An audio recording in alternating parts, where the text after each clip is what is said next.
70 জন মানুষকে খুন করলো, শতাধিক মানুষকে অপহরণ করলো এমন একজন ব্যক্তি যিনি একটি বরফ কল চালাতেন।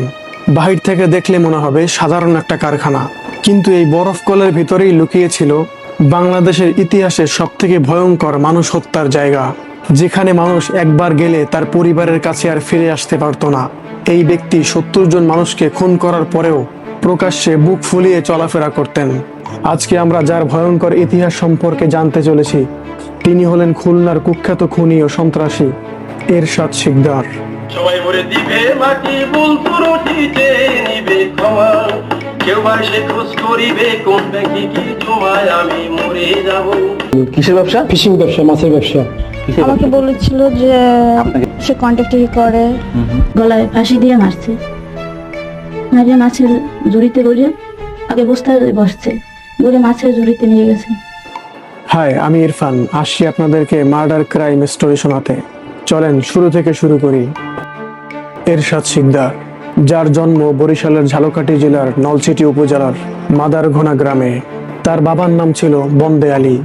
1967 সালে জন্মস্থান ছেড়ে খুলনায় আসেন ভাগ্য বদলানোর আশায়, কিন্তু ভাগ্য বদলানোর যে পথ তিনি বেছে নিলেন সেটা ছিল রক্তে রাঙানো পথ। অতঃপর 1977 সালে এরশাদ গড়ে তোলেন একটি সন্ত্রাসী গ্রুপ, যার নাম ছিল রামদা বাহিনী। এই নামের মধ্যেই লুকিয়ে ছিল ভয়ঙ্কর ইঙ্গিত।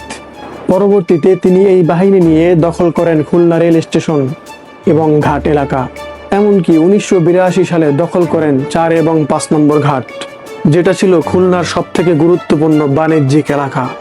মূলত এখান থেকেই সূচনা হয় তার ভয়ঙ্কর সাম্রাজ্যের। ইরশাদের ছিল একটা বরফ কল, বাহির থেকে সাধারণ মনে হলেও ভিতরটা ব্যবহার হতো নির্যাতন কেন্দ্র হিসেবে। এমনকি যারা তাকে চাঁদা দিতে অস্বীকার করত অথবা যারা তার ব্যবসায় বাধা দিত, অর্থাৎ কেউ তার পথের কাঁটা হয়ে দাঁড়ালে তাকেই তুলে আনা হতো এই বরফ কলে। সেখানে তাদের উপর চালানো হতো অকথ্য নির্যাতন এবং সেটা শেষ হতো হত্যা দিয়ে। এর মধ্যে একজন রাজসাক্ষী পাওয়া যায়, যিনি ছিলেন এরশাদের এক সময়ের সহযোগী, যার নাম ছিল নূরে আলম। পরবর্তীতে যিনি এরশাদের বিরুদ্ধে রাজসাক্ষী হয়ে যান, এমনকি আদালতে সব ভয়ঙ্কর তথ্য দিতে থাকেন। তিনি এরশাদের বিরুদ্ধে 66 থেকে 70টির মতো হত্যাকাণ্ডের অভিযোগ আনেন আর নিজে 24টি হত্যাকাণ্ডের বর্ণনা দেন আদালতে। তার সাক্ষ্য অনুযায়ী এরশাদের কাছে ছিল 70টির বেশি আগ্নেয়াস্ত্র। যদিও এরশাদের বিলাসবহুল বাড়ি স্বর্ণকমল থেকে পুলিশ মাত্র একটি অস্ত্র পেয়েছিল, তবে বাকিগুলো কোথায় গেল সেটা আজও রহস্য হয়ে আছে।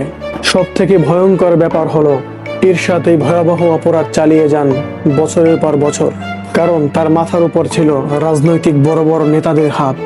1997 সালে পুলিশ যখন তাকে 23 মামলার পলাতক আসামি হিসেবে পুরস্কার ঘোষণা করেন, ঠিক তখনই তিনি প্রকাশ্যে যোগ দেন ক্ষমতাসীন দলে, তাও পুলিশের সামনেই খুলনা সার্কিট হাউসে।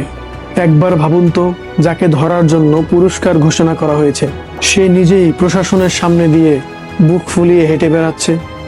তবে হ্যাঁ, এরশাদের একটা কথা মনে রাখা উচিত ছিল, দুনিয়ার ক্ষমতা চিরস্থায়ী নয়।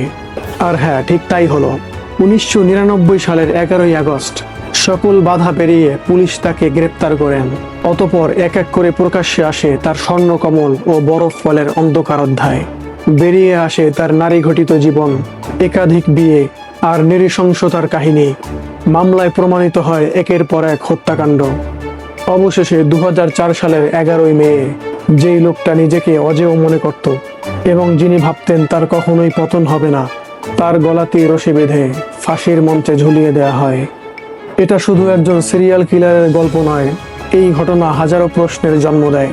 কিভাবে একজন মানুষ বছরের পর বছর 70 জন মানুষকে খুন করতে পারে, আর কিভাবেই বা রাজনৈতিক নেতারা তাকে আশ্রয় দিতে পারে? প্রশ্ন রইল বিবেকের কাছে। আর হ্যাঁ, আপনি কোন জেলা থেকে দেখছেন বলে যান। আর অবশ্যই ভিডিও ভালো লাগলে 1 চামচ সাবস্ক্রাইব করে আমাকে সাহস দিন। দেখা হবে পরের ভিডিওতে।